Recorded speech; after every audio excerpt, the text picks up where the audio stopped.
Good evening, everyone. We'd like to welcome you all to this special meeting of the Board of Education, and I would ask our superintendent to please lead us in the pledge. I pledge allegiance to the flag of the United States of America and to the republic for which it stands, one nation, under God, indivisible, with liberty and justice for all.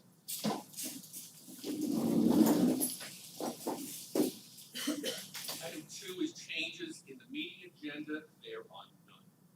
Now we have public participation this evening. 5 members of the community have submitted statements for public participation, and I'd like to. The first, I hope everyone is staying safe and healthy during this difficult time. The past few months have been a challenge to our school district. However, my hope is that the schools in Long Island can open this September with as much normalcy as possible for our students and staff. I understand the district is preparing safety precautions in alternative phases of instruction. Should the number of cases increase and need to modify school days. My question is as follows. The district and the TVTA preparing for remote live instruction, an instruction schedule that students will have to follow. Can you please share whether the TVTA is in agreement with providing necessary synchronous teaching, synchronous teaching. We a team effort now more than ever for our children. Thank you for your time, cooperation, and efforts in this unprecedented time. Denise.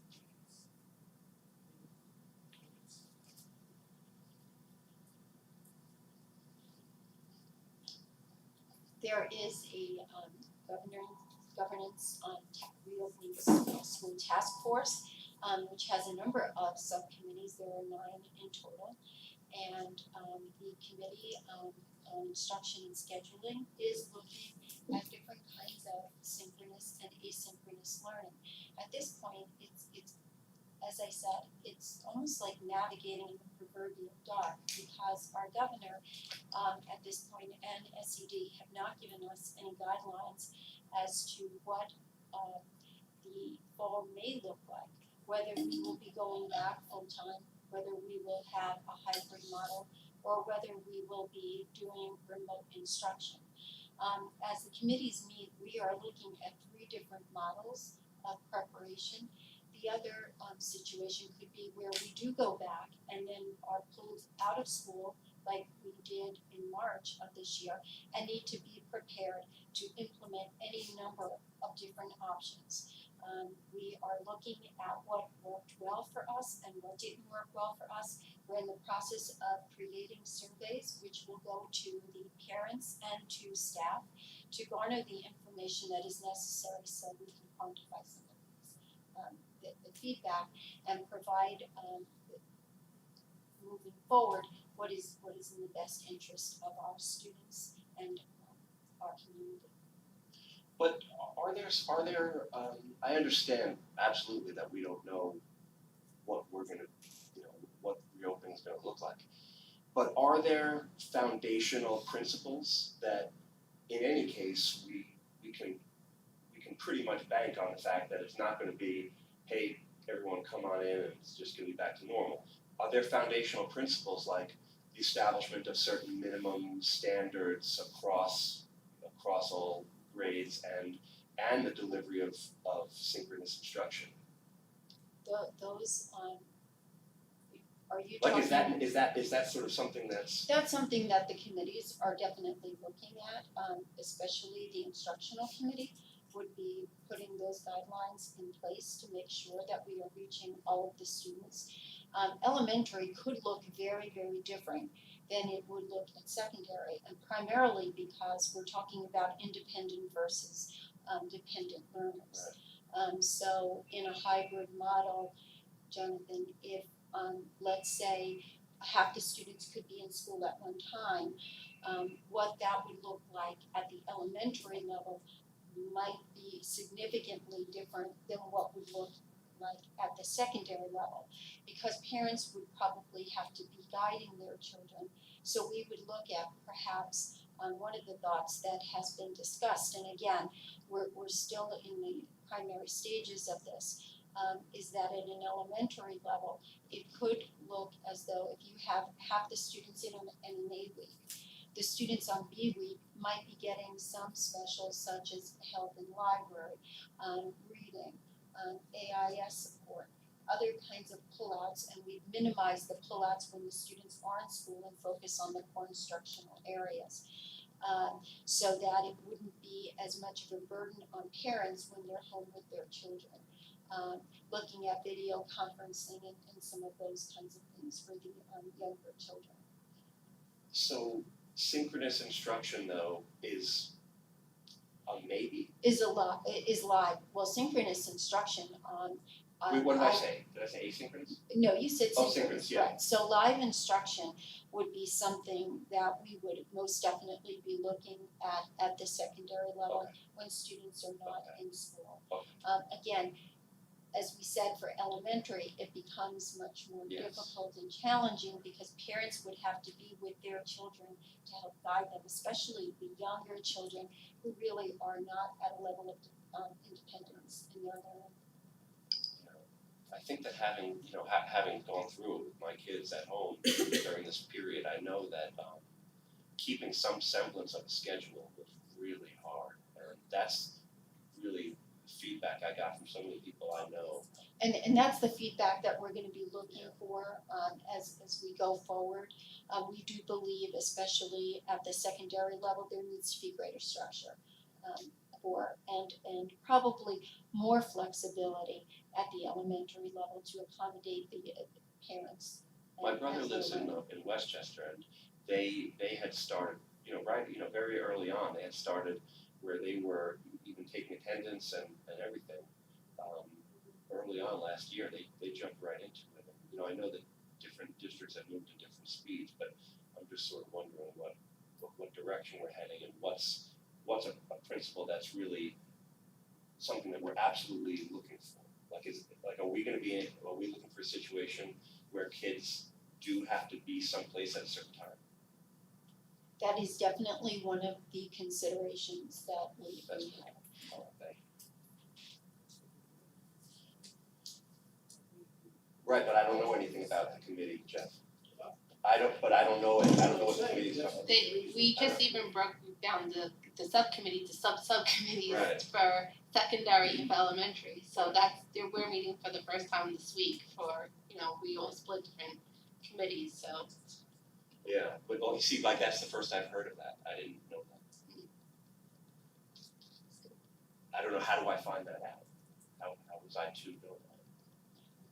Well, I would be reporting that information in my board report, and I would be happy to post to the website the different subcommittees, as well as my original PowerPoint, which the board did receive, and the governance PowerPoint.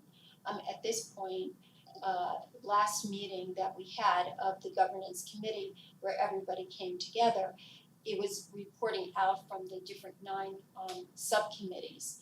And a lot of them at that time just had preliminary meetings, so there really isn't that much information. I think as we're getting more involved and getting more information, we'll be able to provide greater information in greater depth. If people ask me questions, I'm always just like, I don't know. Really, right. Yeah, we have to have a plan in place, some sort of an ABC plan before the governor, we can't wait till the last minute. We can't have plans in place? You can have myriad plans in place, they Well, then when we may get- all be no good if the governor says no. I think one of the 3 scenarios is pretty spot on, so we should be ready this time, last time no one was ready. So we need to be ready this time, so we could just pull the trigger, push the button, whatever you wanna say at that moment. I believe that we will be ready to do that. What that information is requested from state ed or from the governor remains to be seen. I think we're all just on hold for that. I do know that Connecticut and Massachusetts, I spent the weekend reading both of their plans. They are reopening in September with certain restrictions in place. So it does provide a good guideline for us to be able to look at that information. But if you heard the governor yesterday on Meet the Press, he certainly wasn't very definitive about us reopening in September, and that was cause of concern. Was the health and safety issues, I understand that, and so forth. He certainly wasn't committing himself to the schools reopening in September. We'll see what happens. Okay, second, which was received from Jay Schoenfeld. Since my last child graduated from Woodmel Building a few years ago, I no longer receive emails from the school district. I'm sure I'm not alone in feeling out of touch with what's going on in our schools and our community. I would like to suggest the school district establish a process where people can sign up to receive emails from the district. As many organizations base their schedules on the school calendar, it would be most helpful to know when schools are closed, either for holidays or due to weather. I personally would be interested in knowing about major events such as jazz, band concerts, school plays, homecoming, etc., that I might want to attend. Other people may have other interests. The school district may also find it beneficial to disseminate information via this method to those taxpayers who no longer have children attending school. While I would leave the details how to do this up to you, I would suggest a model similar to that used by the town of Brookhaven, where people can sign up to receive emails on specific topics or from certain departments. You probably wouldn't need as many as the town, but I'd be open to hear other ways to accomplish this goal. The school would think this is a good idea, and willing to serve on a committee established to move this idea forward. Thank you for your consideration. I look forward to hearing from you. One of the things that I would certainly encourage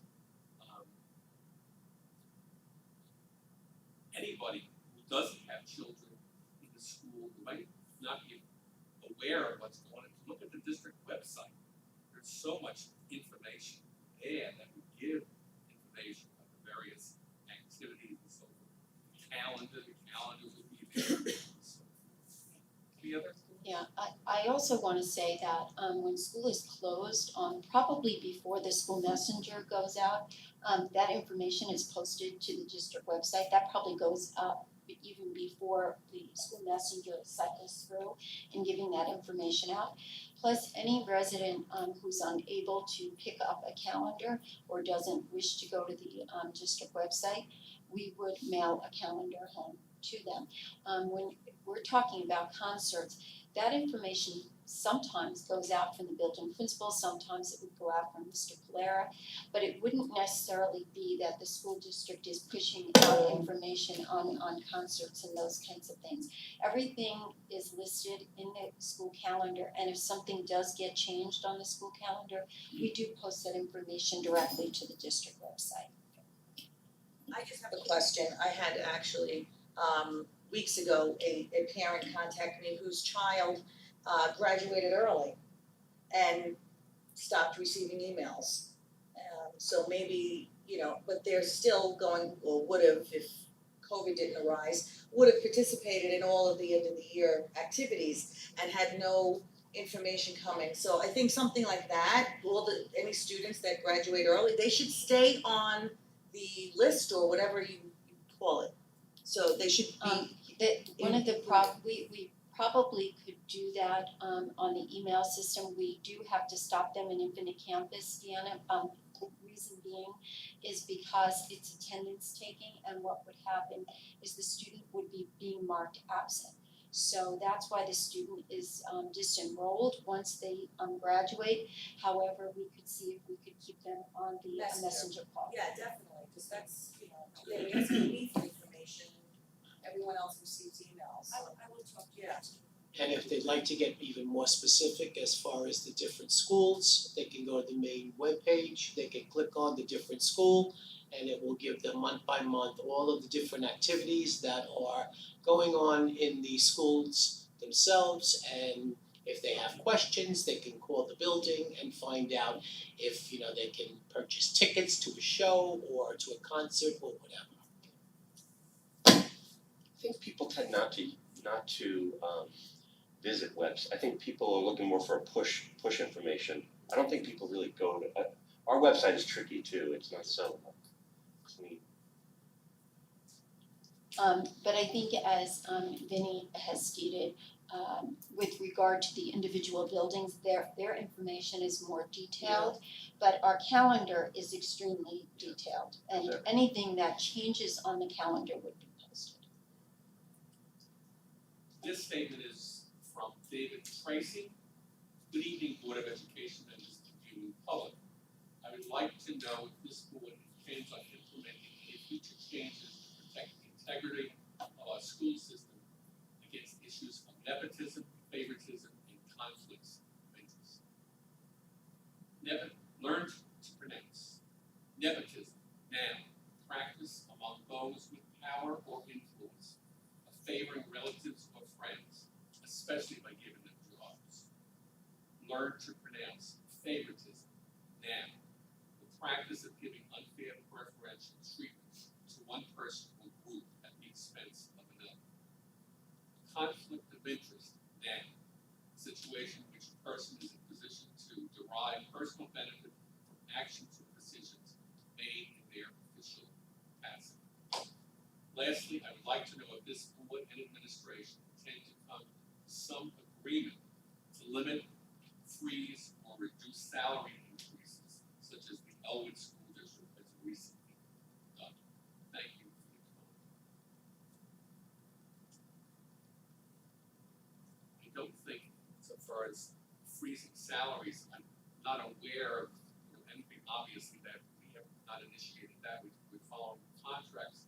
I want you to know, I don't know what Elwood is doing, but I've seen situations in the past where they have made, we have seen agreements, and sometimes you're paying for those agreements later down the road and so forth.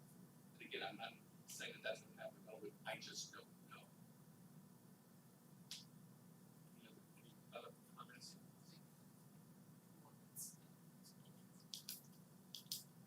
Okay, number 4, this is from Michelle Polinati. We're all faced with many challenges in the spring with regard to teaching and supporting students.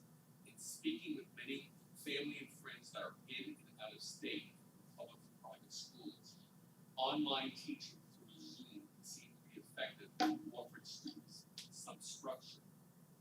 My question to the TBTA, what is the plan in place for teaching should we need to go to modified school days? Will teachers be incorporating Zoom into the teaching plan? How do we plan to offer accountability and structure to students? As well, I wanted to suggest that task force research the possible use of face shields for some staff and students, or perhaps all. I personally see the masks are very difficult for the younger kids to wear all day long. As I'm sure there are many websites out there, I have one I'm familiar with being used in many offices as an alternative to masks.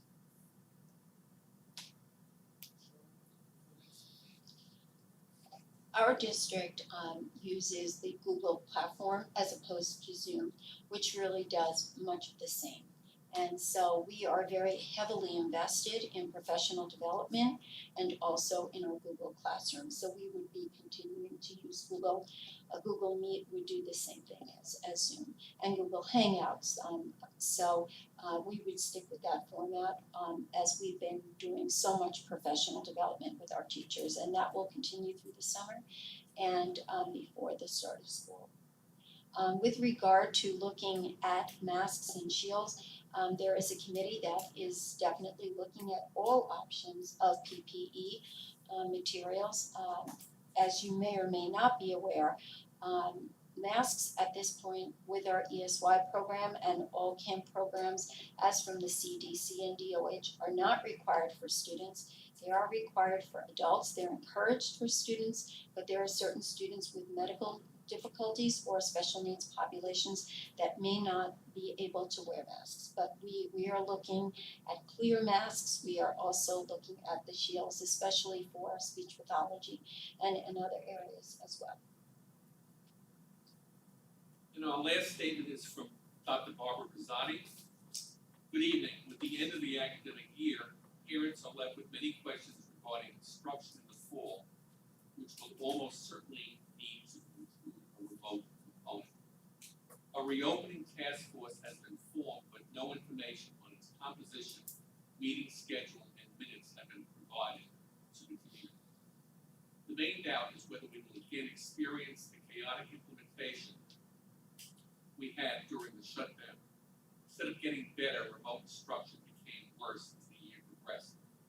The board made no effort to correct the problems, despite the fact that the provision of adequate schooling to our students is their ultimate responsibility and the entire reason for the existence of the board.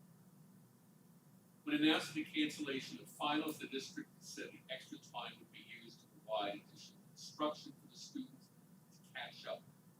Instead, the school year ended even earlier with no extra instruction provided and no tool to allow the children to catch up with instruction. At the last minute, there was confusion regarding the deadline for getting assignments, leaving many students and their families scrambling to finish catching up with the work. Everyone, teachers and parents, still unclear whether directives during the shutdown came from the district or from the teachers union or both. The board apparently was never involved. We cannot help but make comparisons with many neighboring districts. These districts of all types, sizes, and resources manage to navigate federal regulations that implement thorough and uniformly delivered remote instruction, showing that keeping students engaged with remote instruction is possible using all available tools. Half Hollow Hills, more than 8,000 students, rated #1 school district in Suffolk County, implemented instruction teaching. Smithtown announced that they are using the savings from the shutdown to offer a summer bridge program free of charge and included synchronous teaching for the students to catch up. Our district is only offering summer recreation and enrichment programs at no extra cost to families. And to my knowledge, no tools to catch up on the missed instruction. I would have several questions. I would have, in addition, several questions, but because the format of these public meetings does not require the board or administration to respond, I will wrap up here. My sincere wishes to all of you for a great summer. Comments? I think some of the information we addressed in the first question, we are definitely looking at synchronous learning. I also want to point out we are one of the few school districts who are running an ESY program for our special needs populations. A lot of school districts have chosen not to do that out of concern for they feel they might not be able to deliver that. We are doing it both remotely and we are doing it in person. There is also our Odyssey Wear program for summer school for those students who may have failed classes to catch up. Normally it's a blended program, but this year it will be done remotely. We recognize that there were aspects of our program that teaching and learning program that did not go as smoothly as we would have wanted it to, or maybe perhaps not as effective as we would have wanted it to. We did go through 4 different phases of our program. Some parents did feel that it got better as we went through.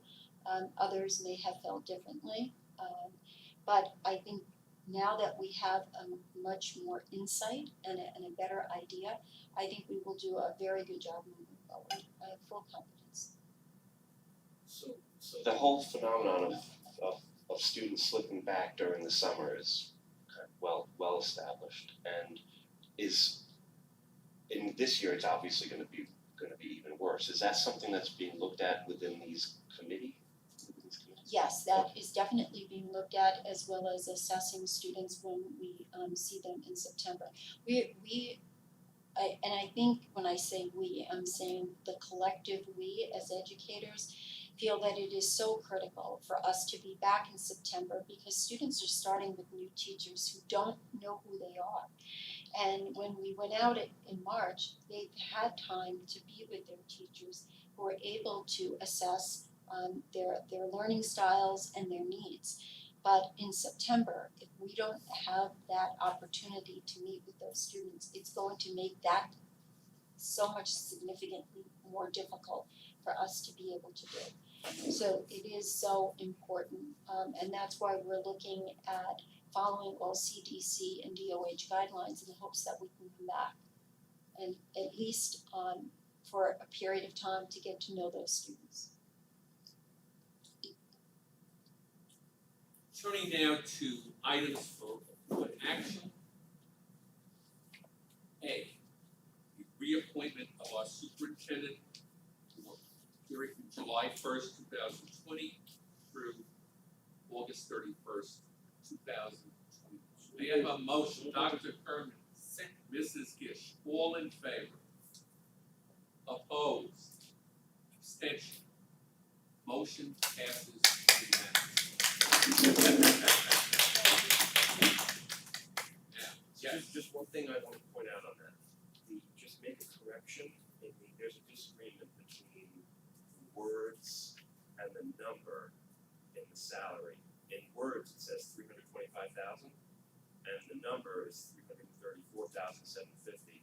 And contract law says that the words govern, not the number, so this is, so just make sure you fix that, you just handwrite that. yes. Right, five.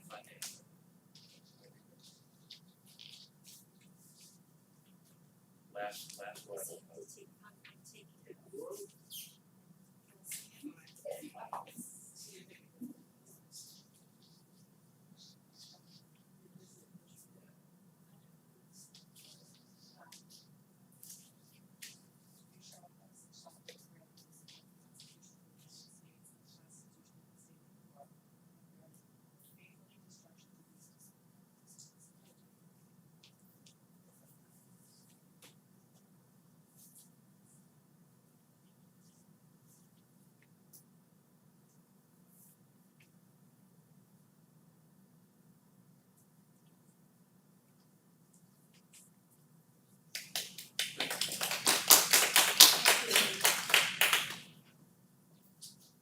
Turning to item B, the approval of salary schedule for 2020-21, superintendent, deputy superintendent, assistant superintendent, and executive director of human resources and secondary work. Give a motion on that. Mrs. Gish, second, Mr. Bizzo. All in favor? Opposed? Abstention? Motion passes. I'd like to now, approval of my colleagues, roll C, D, E, and F together, contracts for deputy superintendent, the assistant superintendent for education services, the assistant superintendent for human resources, and the executive director of human resources and secondary curriculum. I have a motion on that. Mr. Bizzo? Second, Mrs. Gish. Discussion? All in favor? Opposed? Abstention? Motion passes. I believe that concludes this evening's meeting. We have a motion for adjournment. Dr. Kerman, second, Mrs. Gish. Good evening, everyone. Thank you.